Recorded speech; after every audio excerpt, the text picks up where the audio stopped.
Today you're going to learn from a 20-year police veteran who has unfortunately been involved in a self-defense police action shooting himself, but today you're going to learn how saying either too little or too much to the responding police can screw you legally, no matter how justified your self-defense shooting was. So stay tuned. Freedom seats for everyone! That's just fun as can be.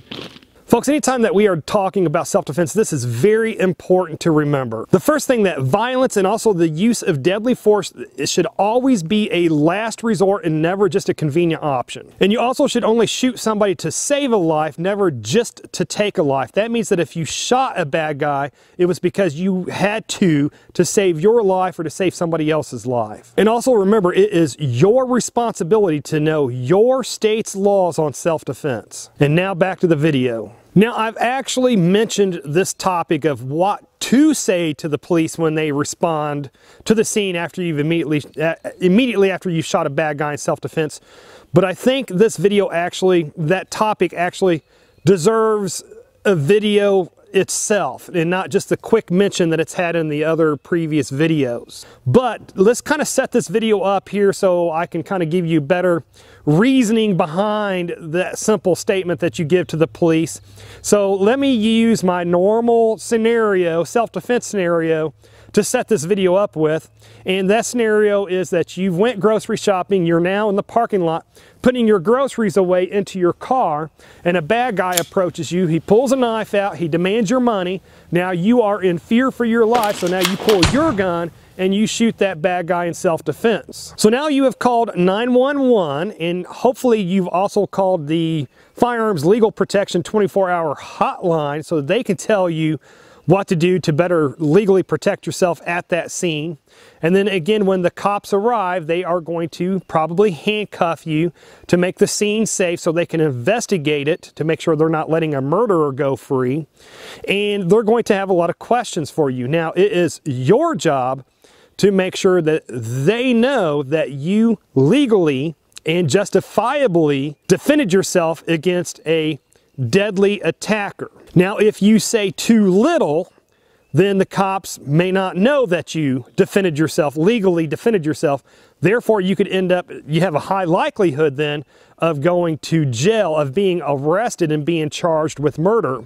But if you say too much, then you can say something innocent that can be misconstrued later in court, either by a prosecutor that doesn't like self-defenders, or also by a greedy civil attorney that's going to want to try to sue you for millions of dollars in civil court down the road.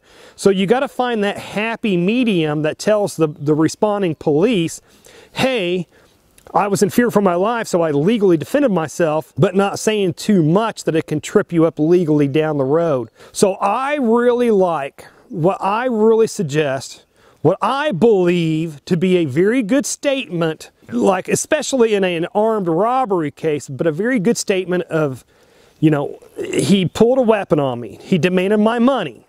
I was in fear for my life and I defended myself. Now I don't want to answer any more questions until I speak to my attorney, and now I don't feel good and I wish to be taken to the hospital. That statement, as simple as it is, tells the police that you legally defended yourself, but it also doesn't give too much information. It doesn't cause you to do too much talking to where your words can be misconstrued against you. So by simply saying, he pulled a weapon on me and demanded my money, you're showing there that he was armed and committing an armed felony against you that puts you in fear for your life. Then when you say, I defended myself, you're not saying that you shot him. You're not saying how many times you shot him. You're not saying this or saying that. You're just saying, hey, I did a legal action. He put me in fear for my life.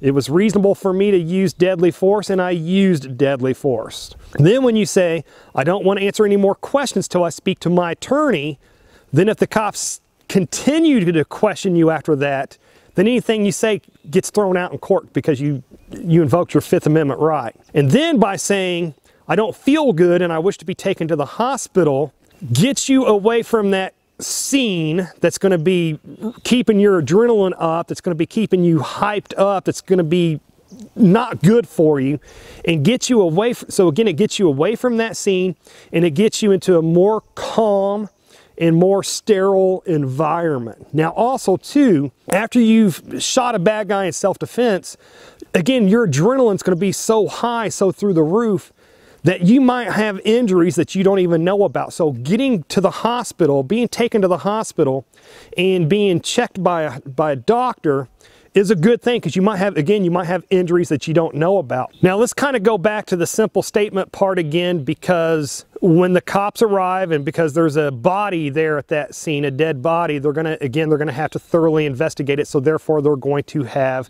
a lot of technical questions for you. And don't feel bad when they start asking you these technical questions. They even do it to us cops. Other cops that show up to the scene all want to ask us what happened. But again, you don't want to answer those questions. You don't want to answer all those technical questions. So that simple statement of the bad guy did X that put me in fear for my life, so I defended myself. Now I don't want to speak to anybody else, or I don't want to answer any more questions until I speak with my attorney, suffices. As badly as you might want to tell your full side of the story of what happened, stop it with that. He did this, I was in fear for my life, so I defended myself. Now I want to speak to my attorney. Now, and I want to be taken to the hospital. Stop it at that point. No matter how justified your shooting was, no matter how legal it was, and no matter how much you might want to say, I was in the right, this is what I did, and no matter how much you might want to tell your story, when you get involved in a life or death situation, many times, your analytical part of your brain goes out the window, and your lizard brain or your caveman brain, whatever you want to call it, takes over. Your fight or flight takes over. In situations where you are fighting for your life, the physical thing number one that will happen to you is, even if you're not running, you'll be just sucking in that air as your body is just trying to get that oxygenated blood to your major muscle group, so you can either again fight or run. Also too, in situations like this, in life or death situations where you honestly think you're about to die,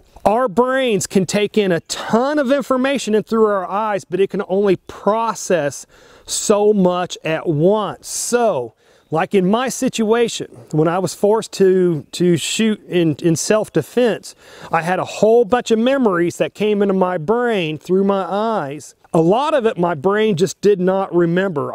There's certain things I do not remember. I don't remember yelling voice commands. I don't remember what anybody said. There were a lot of different things that I don't remember about that situation, but they did happen. But then the things I do remember, after it first happened, they were all jumbled up in my brain, because again, my brain was taking in a ton of information in through my eyes, putting it into my head, but it was all out of whack. It was all out of sequence, if that makes sense. So in a hyper excited situation like that, immediately after you've done a self-defense shooting, when your blood pressure's through the roof, when your heart's pounding 100 miles per hour, when you have memories that are out of sequence, and some memories you can't even remember, that is not the time to be trying to answer technical questions or technical answers to technical questions.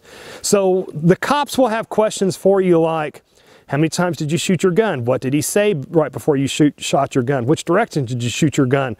How far away were you? What did he say to you? Yada, yada, yada. That's not the time to try to be answering those types of questions. So again, if you say too little, I'm not saying anything at all, I'm completely pleading the fifth, and the cops won't even know it was a self-defense shooting, and you're probably going to go to jail, until you can actually meet with your attorney. Who knows however many days later. But if you say too much, then the truth of what happened, you might say something that can be misconstrued. So the truth of what actually happened might be able to be misconstrued at that time because of your hyper state that you're in, and be used against you in court. But that simple statement, the bad guy did this, it put me in fear for my life, so I defended myself. Now, I don't want to answer any more questions till I speak with my attorney. I don't feel good, and I wish to be taken to the hospital.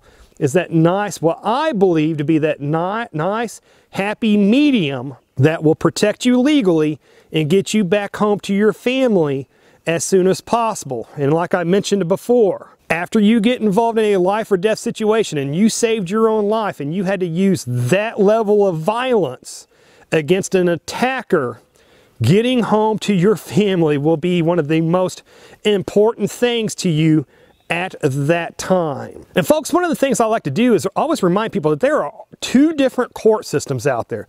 There's the criminal court, which is where the prosecutor would file charges against you and you face jail time if you get found to be in the wrong. And then there's civil court, which is even if the prosecutor's office doesn't file charges against you, then a greedy civil attorney can try to sue you for millions of dollars down the road in civil court. And that's just another reason why I highly suggest that all self-defenders belong to like Firearms Legal Protection or something like that. When you are a member with Firearms Legal Protection, as soon as you get involved in that self-defense shooting, I started to say police action shooting, but that self-defense shooting, you can call their 24-hour hotline.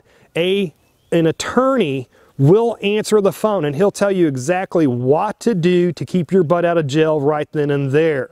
And then if you still get arrested, Firearms Legal Protection will have a bail bondsman on standby waiting to bond you out as soon as possible. And then if your case goes to trial, Firearms Legal Protection will have self-defense attorneys that will fight on your behalf in court. Folks, when you get involved in a self-defense shooting, your actions will be scrutinized step by step by your local prosecutor that may be looking to try to put you away in prison for the rest of your life.